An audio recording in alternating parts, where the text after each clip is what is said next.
How does a pneumatic cylinder work? A pneumatic cylinder allows you to convert the compressed air energy into linear motion. How does it work? Compressed air enters the cylinder cavity through the cap and presses on the piston in the cylinder barrel. Under the pressure of compressed air, the piston moves. The rod attaches to the piston and moves along with it. The rod can lift a load or move some mechanism. In single-acting pneumatic cylinders, air affects the piston from only one side. The reverse occurs under the action of spring force or load. For the reverse, you need to release air from the opposite cavity. In double-acting pneumatic cylinders, air affects the piston from both sides. When introducing air into the piston cavity, air from the piston cavity is sent to the atmosphere, thus making the rod extend.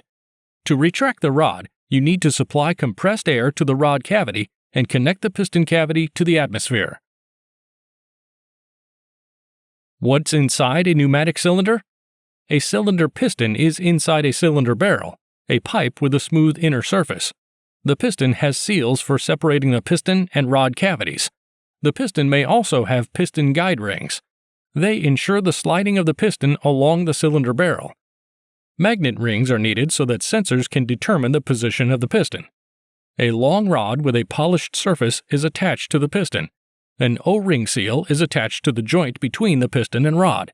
To make the pneumatic cylinder airtight, you should install the front and end caps by placing O-ring seals at the joints between the cylinder barrel and caps.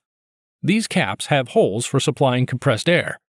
The front cap has a seal to prevent air from flowing along the surface of the rod and a wiper seal to prevent dust from entering the pneumatic cylinder cavity.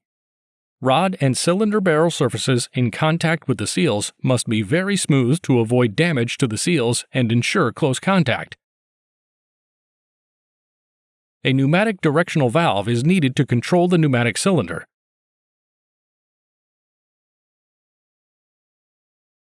Let's consider the operation of the pneumatic system as a whole. Air moves from the compressor to the valve, which is locked in the neutral position.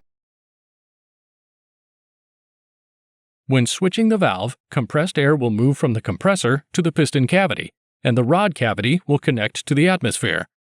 The rod will extend. When switching the valve to the opposite position, compressed air will move from the compressor to the rod cavity, and the piston cavity will connect to the atmosphere. The rod will retract.